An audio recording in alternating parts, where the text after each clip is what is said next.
Proclamation as first runner-up. Oh, di ba?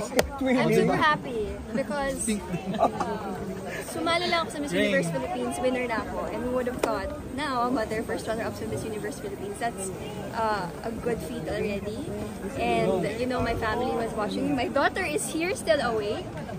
So, I'm just super happy na na-meet ko lahat ng girls. Kasi tawag nila sa akin ate, lahat nagkaroon ako ng relationship with. So, for me, winner na talaga ako. I'm so happy for Atisa.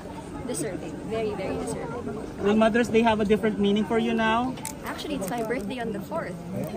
Happy birthday! So, siguro lang, wala namang different meaning because, I mean, di ba? Siguro ang mangyayari is talagang quality time with my family first. I spent so much time here. I sacrificed my time with my family. And I think this time, kailangan ko mag-give back sa kanila. I've done my job. I lived the dream already. And sana na-inspire ko yung maraming tao na gawin nila yung gusto nilang gawin without any regrets. What about the people who say that Mother should no longer join Miss Universe Philippines? What do you want to tell them? Well, I'm first runner-up.